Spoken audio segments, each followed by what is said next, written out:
Hello, hello everyone. Sejr here. Thank you so much for joining me for the continuation of my 15 cards on Kendra's Card Challenge number 10. So this will be part 2 of the series, cards 6 to 10. So let's get right into it. And this is card number 6, and I'm adding some white strips to this water wave type pattern paper. And the reason I'm doing that is because the background I'm choosing is that dark midnight blue, maybe you'd call it. And so I wanted to make sure that you could see a very definite border between that and the pattern paper. And of course, because I'm only using little strips, which is because I'm using up a lot of scraps, I'm going to use another scrap just for the center so that it doesn't sag too much. And then because I am adding borders to that main piece in the background, I'm going to add the same white pattern paper as a border on each of the little pieces, and I'm going to turn them into scenes. This is very similar to other cards that I've done, especially for the blog hop, and I just cut some grass using a border die that was from Heffy Doodles. And then I colored in some ducks off screen. I just absolutely love these little quirky guys. And that is from Kraftin Kimmie Stamps. I'm really into this design. I think they're really adorable, and I already have used the fox in a previous card. It's by the same artist, and I just love the quirky, simple looks to them. And so I'm just going to position this. I'm not going to follow the card sketch exactly. I don't want to overlap the images, or sorry, the pattern paper. I'm just going to overlap where the borders meet. And then I'm just going to place my little ducks down, having one looking up. It just works perfectly that way. That wasn't planned. And then I'll have my other little duck just sitting there, almost in his own little world, oblivious, but having a grand old time. There should be like a dandelion or a bug or something that that duck is looking at. I think that would be really adorable. But for this, just to keep it simple, I'm just going to keep it with just the duck. And potentially, maybe he's looking at the sentiment, which is saying, what'll I do without you? Let's go with that. That's definitely what he's doing. That duck is looking at the sentiment, and the other duck is looking at him. If that makes any sense. Okay, and then I'm just going to glue this down to my card base, and that will be card number 6. Very simple. I really like this one. I just think it turned out really nicely. Card number 7 is a lot of fun. I'm really liking this dark blue, so I decided that I'll cut the center out this time and use it for another card or other project. This isn't fancy paper or anything, but sometimes I like a color more than others, and especially dark colors. So because I don't have a lot of this blue, I will save it. Just something I like to do, and I know a lot of crafters do that, so nothing new, nothing new. Anyways, I'm just going to glue down another white border, or sorry, matte, and that's going to give me a nice little white border. So it's going to be a dark blue and then a white. And then I'm going to glue down these pattern papers. Now, the green there is not part of the instructions. This is leftover cardstock or pattern paper, sorry, that I had, so I decided to use it instead of having that white show through. Because if you look at the sketch, that white border should show up all in that area, but I decided I wanted to have that green fern pattern paper. I really like how it looks. It's really flashy and bold, and it's lovely. And so to complement it, I brought in that little fox from Kraftin Kimmie Stamps and some little embellishments. These flowers and sprigs, I guess you can say, they're from Queen & Company's Essential Dies. They come with a bunch of different shapes like clouds, balloons, flowers, leaves. And so I used those. And the nice thing about them is they all have these little stitch marks on them. Because this is all really busy and loud, I'm going to add some dimension. And so I'm just layering these down first and glue them down to the circle. And then I'm going to prop up this fox just a tiny bit using some U-line tape This is extremely thin tape. It's probably about 1/32 of an inch. 1/32th? I'm not really sure how to say that. Never really thought about it. Anyways, so it's pretty thin. And I like using this one because I can layer and layer without making it too thick. And then, so before I do that, I'm just going to glue down my pattern paper design. This is a fun sketch. I like this one. I like how it's just a little different. All you have to do is just cut a slit right down the middle, and then you fold the two pieces. And then because it's double-sided pattern paper, it looks really fun. The sentiment I did have there was not something I decided to change my mind and use the different one.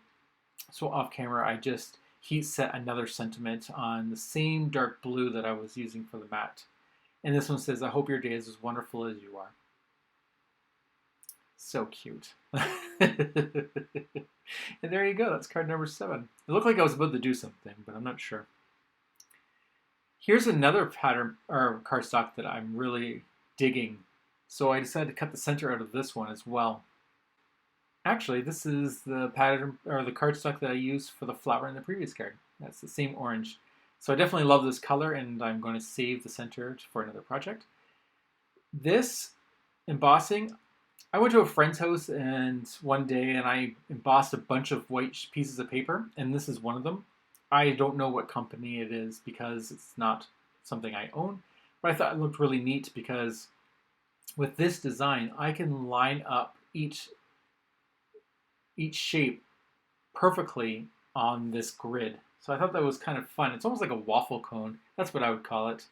And yeah, I just thought that was pretty neat. So I'm just gluing my pieces down to some orange cardstock, which matches the matte layer.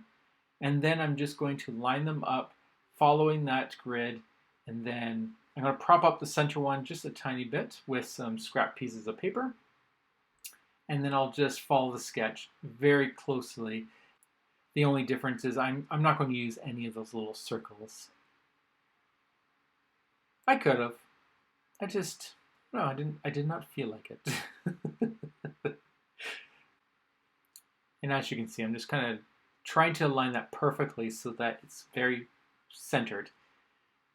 And then I'll take this one, and like I said, I will add some scrap pieces to the sides, to the left and the right, just to prop it up so that it's going to be flush with the other triangles that I've glued down. For this card, I am using a different company. This, I believe, is Fawn. And I really like this pattern paper and the color of the cardstock.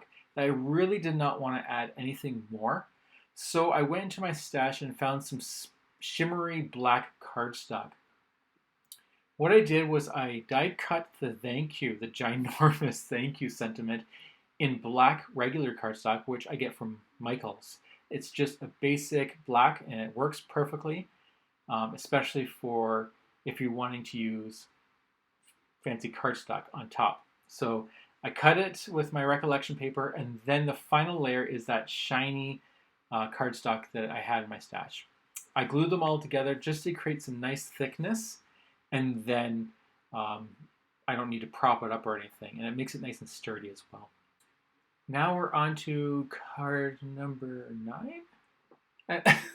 I don't know how I lose track so easily, seeing as I was just talking about the previous card. But regardless, here's my dark blue cardstock that I really like. However, I cut the center out of it, so I didn't bother removing the rest of it. Sometimes I don't think before I cut, and that's okay.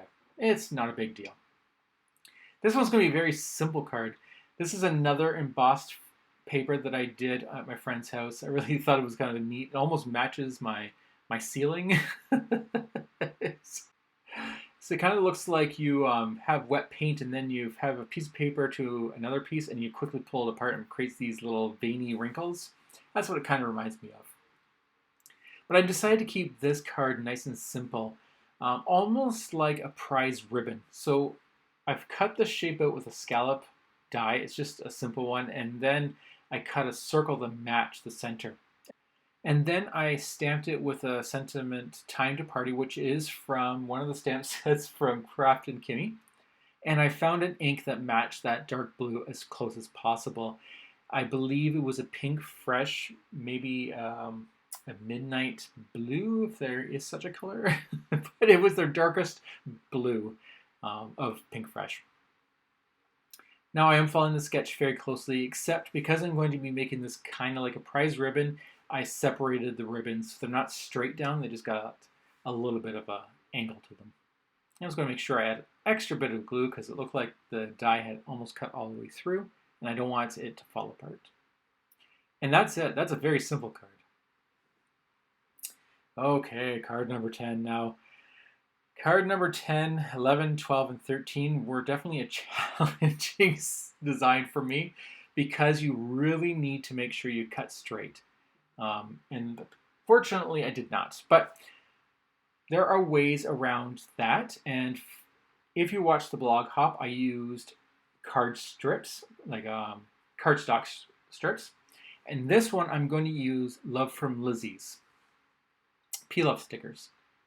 And you don't see them in the camera yet, but I will do that. So what I'm going to do first is just line these up, and I am going to be changing the order a tiny bit, I believe. No, I'm not. No, I like the way this one was. Okay, it's a different card. I switch it up. This one I am keeping the same. And I really like these bold pattern papers. The stars and the little starburst, and then the leaves, really pretty. So here we go. I'm going to pull off some Love from Lizzie. These are a black, but they kind of have a shine to them, almost like a bluish shine to them. You can't really see it in this angle. It's more when you're in the light and shine and moving it around. But I'm going to just use these, and then I'm going to try to use just one strip so I'm not wasting. And what I'll do is I will make it so that the gap is going to be where most of my sentiment and cluster of images are going to be. That way I don't need to waste another piece of Love from Lizzie, and it will get covered. So you can see it's just not fully at the edge there, but that's okay. For some fun, I'm just going to do a little bit of clustering. I have some star die cuts. I colored Lulu. That's Lulu again, from Kimmie's Kraftin Kimmie Stamps. Sorry about that. And I colored her trying to match the colors of the pattern paper. This one got a little out of hand. I got too many colors. But what I was trying to do was match the colors on the pattern paper. I should have just did the stars maybe just one color or very similar, like the dark blue and a black maybe. Regardless, this is the way it is. And I'm not too worried about it. It's just for fun. And I do like the stars and all. But yes, a good rule of thumb is don't introduce too many colors. And there we go. I'm just going to glue her down and kind of line her up so that there's no gap between her legs. I liked it where the star and the red star is kind of filling in that gap. And then I'll just glue that down. And because most of it's covered, I can easily glue most of this acetate down without it showing. And then off camera, I will trim off everything that's overhanging. I will not do that off camera. I'll do it right in front of you with my kitchen scissors. Oh, my goodness.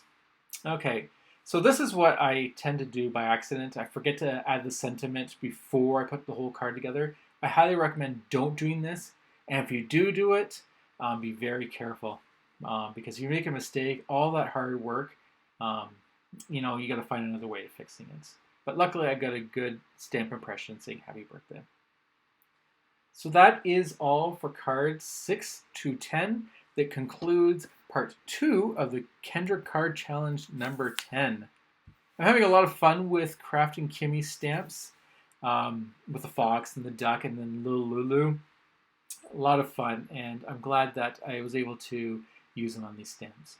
So until the next time, part 3 will be coming soon, and I hope you will join me then. And until the next time, have a wonderful, beautiful day, and I will talk to you all later. Take care. Bye.